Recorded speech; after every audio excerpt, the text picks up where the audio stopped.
और राहुल गांधी 11 साल से विपक्ष में बैठे हैं। लेकिन राहुल गांधी की कांग्रेस भाई साहब टस से मस नहीं हो रही, बदलने को तैयार ही नहीं है। ये लोग आज भी मुस्लिम वोट वाली पॉलिटिक्स से हिल नहीं रहे। उधर नरेंद्र मोदी हैं जो बड़े बड़े बदलाव करते चले जा रहे हैं। मतलब मोदी बदलाव लाने को लेकर रुकने को तैयार नहीं है। नरेंद्र मोदी ने अंग्रेजों के जमाने के कानून बदल डाले, अंग्रेजों के जमाने की संसद बदल डाली, गरीबों के हाथ में पैसा पहुंचाने का सिस्टम बदल डाला। अब सीधा डायरेक्ट ट्रांसफर होता है ना भाई अकाउंट में। अर्थव्यवस्था में भारत की रैंकिंग दुनिया में बदल डाली, विदेश में भारत की छवि बदल डाली, और आज तो नरेंद्र मोदी ने गजब ही काम कर डाला। उन्होंने मुगलों का पूरा इतिहास पलट डाला, और यह वो बदलाव है जिससे बहुतों को आग लग चुकी है। लेकिन पहली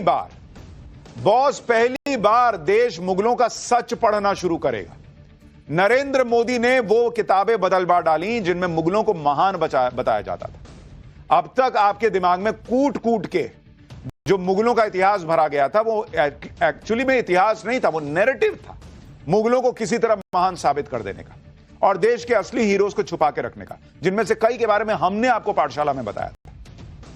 लेकिन अब नरेंद्र मोदी ने वो पुरानी किताबों के पन्ने फाड़ दिए, हटाओ, सच बताओ। और इसकी एक झलक आप देखिए, जो बदलाव अब इतिहास की किताबों में किया जा रहा है।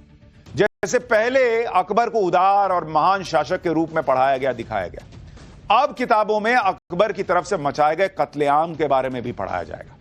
पहले की किताब में औरंगजेब की धार्मिक नीतियों का जिक्र था। यह भी कहा गया कि मुगल शासकों ने मंदिर तोड़कर उसे बनवाने का भी काम किया था। लेकिन अब बच्चे जानेंगे कि कैसे औरंगजेब ने मंदिरों और गुरुद्वारों को तोड़ा, तहस नहस किया। इसी तरह बाबर को कम उम्र में सत्ता संभालने वाला और उपमहाद्वीप में संस्कृति को बढ़ाने वाला शासक बताया गया था। लेकिन अब बच्चे यह जान पाएंगे कि बाबर कितना क्रूर और निर्दयी शासक था। सच बताओ ना बॉस, किसी को महान बताने का नैरेटिव एक तरफा क्यों चला रहे हो? काट छाट के क्यों बता रहे हो? पूरा बताओ। इस देश में गजब चला है मुगलों को महान बताने के नाम पर। ऐसा बता दिया कि अगर गर्लफ्रेंड बॉयफ्रेंड हो या शादी की हो और ताजमहल के सामने जाके ऐसे वो वाला फोटो नहीं खिंचाए तो जैसे प्यारे नहीं होगा, क्योंकि ताजमहल के अलावा प्यार की कुछ निशानी ही नहीं बची। इतिहास की किताबों में मुगलों के बारे में और क्या क्या बदल डाला गया है, ये डिटेल में आपको आगे बताऊंगा। लेकिन पहले ये देख लीजिए कि एक तरफ नरेंद्र मोदी बदलाव पर बदलाव किए जा रहे हैं और कांग्रेस कैसे बदलने को तैयार नहीं। वो नमाज कांवड़ की पॉलिटिक्स में उलझे हुए हैं। मुस्लिम वोटों की पॉलिटिक्स में ओवैसी को भी साइड लगाने में जुट गए। उधर राहुल गांधी अपना अलग ही प्लान बनाने में जुटे हैं। वो असम के सीएम हेमंता बिस्वा शर्मा को जेल भेजने की धमकी दे रहे हैं। ममता बनर्जी की भी अलग पॉलिटिक्स चल रही है, वो इलेक्शन कमीशन से भिड़ गई हैं। राहुल गांधी और ममता बनर्जी की पॉलिटिक्स का चैप्टर भी खोलूंगा। लेकिन पहले नरेंद्र मोदी ने जो बड़ा बदलाव ला दिया है उसका ट्रेलर देखिए।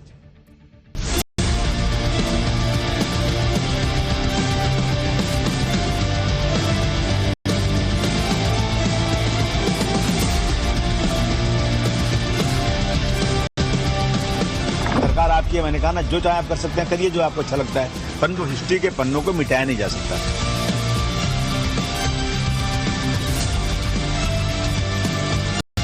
आपके चीफ मिनिस्टर को जेल जाते हुए दिखाएंगे और इससे उनको ना मोदी बचा पाएगा ना अमित शाह बचा पाएगा। हम तो इंच में लड़ाई करेंगे और दिखाएंगे। सबकी अपनी अपनी पॉलिटिक्स चल रही है बॉस। लेकिन पहले नरेंद्र मोदी ने जो सबसे गजब का काम कर दिया आज, उसके बारे में आपको बताता हूं।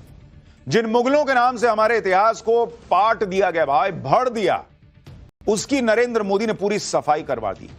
क्योंकि लोगों को यह बात बहुत चुभती थी कि जिन विदेशी आक्रांताओं ने भारत को लूटा, हमारे मंदिरों को तोड़ा, हम पर अत्याचार किए, उन्हें हमारी इतिहास की किताबों में महान बताया जाता था। इन अत्याचारियों को महान बताने वाले चैप्टर स्कूल्स में पढ़ाए जाते थे। जब हमने पाठशाला में मुगलों का इतिहास, सच्चा इतिहास बताना शुरू किया कि ये तो आक्रांता थे, ये तो अपने बाप को जेल में कैद कर देने वाले थे, ये तो मंदिर तोड़ने वाले थे, तो कई लोग शॉक्ड रह जाते थे कि अरे बाप रे, ये सब तो हमको पता ही नहीं था, पाठशाला से पता चला। लेकिन अब बच्चे ये सब पढ़ेंगे, ये सच जानेंगे। ये इतिहास हमको आपको पढ़ाया गया, लेकिन सच कुछ और था। और ये सच क्या है, ये अब स्कूलों में बच्चे पढ़ना शुरू करेंगे। 8वीं क्लास की सोशल साइंस की किताब exploring society India and beyond है। इस किताब के पेज नंबर 36 पर मुगल शासक बाबर के बारे में बताया गया है। बाबर को बर्बर, तुर्क, मंगोल शासक और सैन्य रणनीतिकार बताया गया है, जो समरकंद से भागकर भारत आया था। किताब में लिखा है कि 1526 में पानीपत की लड़ाई में इब्राहिम लोदी को हराकर बाबर ने दिल्ली पर कब्जा किया। इसमें लिखा है कि बाबर क्रूर और निर्दयी राजा था। उसने कई शहरों की पूरी आबादी को मार डाला था। उसने महिलाओं और बच्चों को गुलाम बनाया। उसने हजारों लोगों की हत्या करके उनके कंकालों का ढेर लगा दिया और उसे यह सब जुल्म करने पर गर्व महसूस होता था। एनसीईआरटी की किताब में बाबर की जीवनी बाबरनामा के हवाले से अब लिखा गया है कि बाबर प्राकृतिक खूबसूरती और वास्तुकला से प्रभावित होकर भारत आया था। बाद में उसे पता चला कि हिंदुस्तान में तो सोने चांदी का खूब सारा खजाना है। भारत की दौलत से प्रभावित होकर उसने वापस जाने की बजाय भारत पर राज करने का फैसला किया। आप सोचिए, जिस बाबर का मकसद ही भारत को लूटना था, जो हिंदुओं का नरसंहार करने पर गर्व महसूस करता था, उसके बारे में अब तक क्या पढ़ाया जाता रहा। 8वीं क्लास की एनसीईआरटी की पुरानी किताब है भारत की खोज, जो पिछले साल तक स्कूलों में पढ़ाई जा रही थी। उसमें बाबर के बारे में क्या लिखा था आपको पता है? कि बाबर का व्यक्तित्व आकर्षक था। वो नई जागृति का शहजादा था। बाबर बहादुर और साहसी था, जो कला साहित्य और अच्छे रहन सहन का शौकीन था। ये पढ़ रहे थे हमारे आपके बच्चे कि बाप रे बाप, बाबर बहुत अद्भुत था।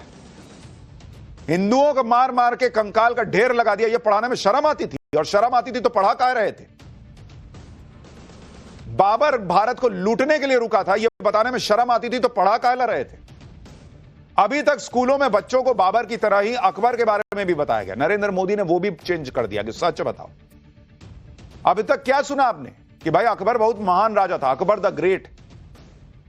लेकिन एनसीईआरटी की किताब में जो नया चैप्टर जोड़ा गया है, उसमें अकबर का कैसा चरित्र चित्रण किया गया है। अब आप इसको सुनिए। किताब में लिखा गया है कि अकबर का शासन क्रूरता और सहिष्णुता का मिश्रण था।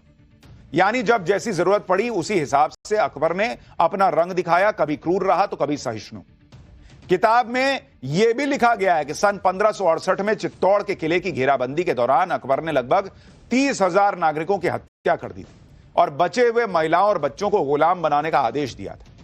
इसी जीत के बाद अकबर ने एक चिट्ठी लिखी थी, जिसका जिक्र भी किताब में किया गया है, जिसमें अकबर ने विजय संदेश दिया था और लिखा था कि हमने काफिरों के कई किलों शहरों को जीतने में कामयाबी हासिल की है और हमने वहां इस्लाम स्थापित किया है। खून की प्यासी हमारे तलवारों से हमने उनके दिमाग से अश्रद्धा को खत्म कर दिया है।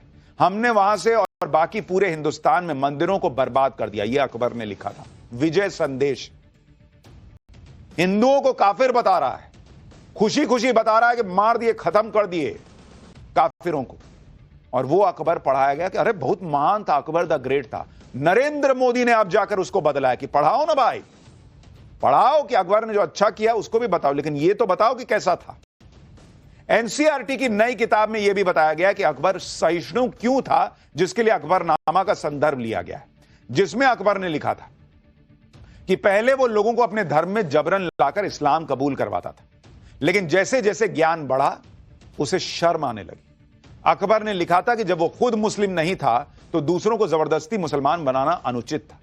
किताब में यह भी लिखा गया है कि अकबर ने अपने 50 साल के शासनकाल के आखिरी 15 सालों में दोबारा से क्रूर नीतियों को अपनाया और कश्मीर से लेकर अफगानिस्तान तक सैन्य अभियान चलाए। यह अकबर की वो सच्चाई है जो अब बच्चे पढ़ेंगे, फिर डिसाइड करें कि महान द ग्रेट अकबर मानना है या नहीं मानना है, लेकिन पूरा तो बताओ। अब आपको मैं एनसीईआरटी की 8वीं की पुरानी किताब भारत की खोज का वो चैप्टर दिखाता हूं, जिसमें अकबर के बारे में लिखा गया था कि अकबर का व्यक्तित्व अपने दादा बाबर से भी ज्यादा आकर्षक था। अरे वो बहुत बहादुर, दुस्साहसी, योग्य सेना नायक, और इसके अलावा वो विनम्र और दयालु था, आदर्शवादी था। पढ़िए ना भाई, सामने लिखा है। और स्वप्नदर्शी था। अकबर लोगों के दिल और दिमाग पर विजय हासिल करना चाहता था। आप सोचिए, आजादी के बाद से लेकर अब तक क्या पढ़ाया गया है। मुगल शासकों के बारे में यही बातें बच्चों को पढ़ाई जाती रही और उन्हें ग्रेट बनाकर ऐसे पेश किया जा रहा था जैसे वो नहीं होते तो पता नहीं हिंदुस्तान का क्या ही होता। एनसीईआरटी की किताब में सबसे विवादित मुगल शासक औरंगजेब का भी जिक्र है। मुगल इतिहास के अपडेटेड वर्जन में औरंगजेब के बारे में लिखा गया है कि कुछ विद्वानों का तर्क है कि वो राजनीतिक मकसद से काम करता था और उसने कई मंदिरों को अनुदान और सुरक्षा दी थी। हालांकि उसके फरमान यानी आदेश उसके व्यक्तिगत धार्मिक मकसद को साफ दिखाते हैं। उसने स्कूलों और मंदिरों को ध्वस्त करने का आदेश दिया था। औरंगजेब ने बनारस, मथुरा, सोमनाथ समेत कई जैन मंदिरों और गुरुद्वारों को नष्ट करने का आदेश दिया था।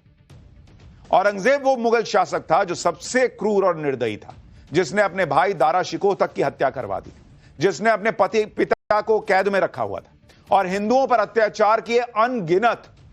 लेकिन हमारे देश में एक ऐसा इकोसिस्टम है जो औरंगजेब का फैन है, उसको आदर्श मानता है अपना। समाजवादी पार्टी के नेता अबू आजमी ने तो कुछ महीने पहले यह कहकर सनसनी मचा दी थी कि औरंगजेब क्रूर शासक था ही नहीं, उसने तो कई मंदिरों के निर्माण करवाए थे। उनके इस बयान पर खूब बवाल मचा था। अब इतिहास की किताबों में औरंगजेब का सच पढ़ाए जाने की खबर से अबू आजमी को फिर तकलीफ हो रही है, वो इसका विरोध कर रहे हैं। सुनिए समाजवादी पार्टी के नेता अबू आजमी क्या कह रहे हैं, फिर आपको आगे बताता हूं।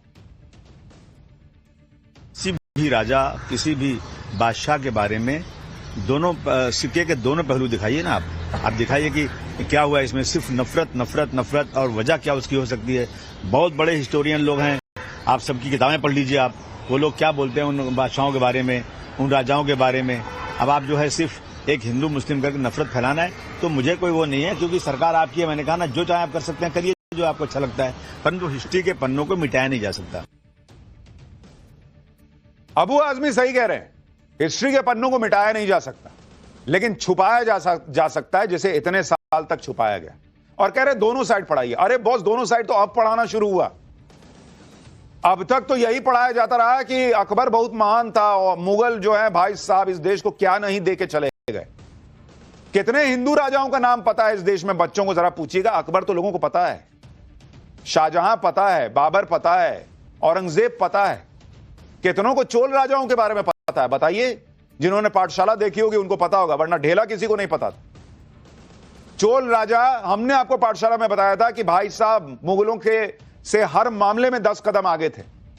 उनकी अपनी नेवी हुआ करती थी। क्यों नहीं पढ़ाया? कितनों को चोल राजा पता है? कितनों को ढंग से छत्रपति शिवाजी महाराज के बारे में बताया? संभाजी महाराज के बारे में तो अभी फिल्म आई, तब देश को पता चला कि औरंगजेब ने उनके साथ क्या किया था। पढ़ाते ना कूट कूट के, जैसे मुगलों के बारे में पढ़ा रहे थे, झुट्टे। अबू आजमी नहीं, कांग्रेस नेताओं को भी मुगल इतिहास में सुधार से दिक्कत है। कांग्रेस राज में ही सड़कों से लेकर गार्डन तक मुगलों के नाम ही तो रखे गए। मुगलों का महिमा मंडन करके ही कांग्रेस ने मुस्लिम वोटों की अपनी राजनीति को साधा। इसलिए मुगल शासकों की सच्चाई दिखाने का विरोध कांग्रेस के नेता भी कर रहे हैं। कांग्रेस के नेता उदित राज तो इस मामले को अलग लेवल पर ले गए। सुनिए क्या कह रहे हैं उदित राज, फिर बताऊंगा मुगल इतिहास के अपडेटेड वर्जन पर देश की पब्लिक क्या कह रही है, देश का मुसलमान क्या कह रहा है। जाति व्यवस्था को ले तो जाति व्यवस्था से ज़्यादा क्रूर कुछ नहीं हो सकता है। मुगल की ब्रुटलिटी हो, ब्रिटिश की ब्रुटलिटी हो, कुछ भी नहीं है। आज भी जो ब्रुटलिटी चल रही है, शादी ब्याह में घोड़ी पर नहीं चढ़ने दे रहे हैं, आज भी मंदिर में घुसने नहीं देते, हत्या बलात्कार तो आम बात है, और छुआछूत आम बात है, भेदभाव आम बात है। अगर टोटलिटी में देखा तो जितना ब्रुटलिटी जाति के नाम पर हुआ है उतना चंगेज खान ने भी नहीं किया होगा, हिटलर ने नहीं किया होगा। जातिवाद से अगर इतनी दिक्कत है तो राहुल गांधी को क्यों नहीं समझाते कि जाति जाति करना जो है वो कम करें? और अगर कहीं कुछ समाज में कमी है, कहीं मान लीजिए छुआछूत बचा हुआ है, कहीं कोई जातिवाद को लेकर दिक्कत है, तो उसको दूर करना विकल्प है या अकबर महान था ये पढ़ाना शुरू कर दिया जाए? ये लोग अलग लेवल पे बात करते हैं भाई। आप देखिए कि कैसे हमारे देश में मुगलों का महिमा मंडन किया गया, हिंदू सम्राटों के गौरवशाली इतिहास को छिपा लिया गया। जुलाई 2021 में think tank public policy research centre ने शिक्षा पर संसदीय समिति को एक रिपोर्ट पेश की थी, जिसमें बताया गया था कि एनसीईआरटी की किताबों में अकबर के औसतन 97 संदर्भ है, शाहजहां, औरंगजेब और जहांगीर के 30 संदर्भ है, जबकि छत्रपति शिवाजी महाराज के केवल 8 संदर्भ। हिंदू राजा राणा सांगा और महाराणा प्रताप का लगभग कोई संदर्भ ही नहीं है। यह तो हाल था, और कह रहे हैं कि दूसरा साइड पढ़ाना शुरू किया है तो भाई हिंदू मुसलमान हो रहा है। हिंदू को तुमने पढ़ाया कहां जो हिंदू मुसलमान हो जाएगा? एनसीईआरटी की किताब में मुगलों का जो चरित्र चित्रण किया गया है उसको लेकर देश के लोग क्या सोच रहे हैं, हमने वो भी समझने का प्रयास किया। सुनिए नवभारत के कैमरे पे लोग क्या रिएक्शन दे रहे हैं। देखिए, अगर एनसीईआरटी ने अगर बुक्स में ऐसा कोई पब्लिकेशन अगर उन्होंने प्रकाशन किया है तो ये काफ़ी निंदनीय है, क्योंकि हम लोग जो इतिहास पढ़े हैं, इतिहास में मुगल के बारे में यही पढ़े हैं। मुगल एक वंश है और उन्होंने एक साम्राज्य का निर्माण किया है, और उनके बारे में, अच्छाई के बारे में हम लोगों ने पढ़ा है। उनका बुराइयाँ जो भी उनके बारे में ये भ्रम फैलाया जा रहा है एनसीईआरटी ने जो पब्लिकेशन किया है ये गलत है, ये काफी निंदनीय है। मैं तो ये कहता हूँ कि मुगलों ने हमारे भारत को क्या दिया। अगर यहाँ का मुसलमान वो अच्छी तरह जानता है कि मुगल आए, या तो उन्होंने इमारतें बनवाई, या शादियाँ करी, या उन्होंने अपनी ऐश के अंदर जीवन यापन किया, एक दूसरे को मारा काटा, यही मुगलों ने सिखाया। और जो सिलेबस था, जो हमारी बदनसीबी कह लो या हमारे जो राजनीतिक ये देख लो, दबाव देख लो, उनको सही इतिहास बताना चाहिए था। ये हमारे देश का दुर्भाग्य है कि हमारी पीढ़ियों को पिछली सरकारों ने कहीं ना कहीं मुगलों के बारे में बहुत अच्छा लिखा। वो क्यों लिखा वो मालूम नहीं, लेकिन सच्चाई अब सामने आ रही है। बहुत ऐसे इंसिडेंट हैं जहां पूरी तरह से ज्ञात होता है कि मुगल क्रूर थे। कुछ उसमें एक आध अच्छे हो सकते हैं, वो अलग चीज़ है, लेकिन मुगल क्रूर थे। और मुगल जो हम मुसलमानों के हीरो कतई नहीं है। मुगलों को महान बताने की कतई कोई ज़रूरत इस वक्त नहीं है, इसलिए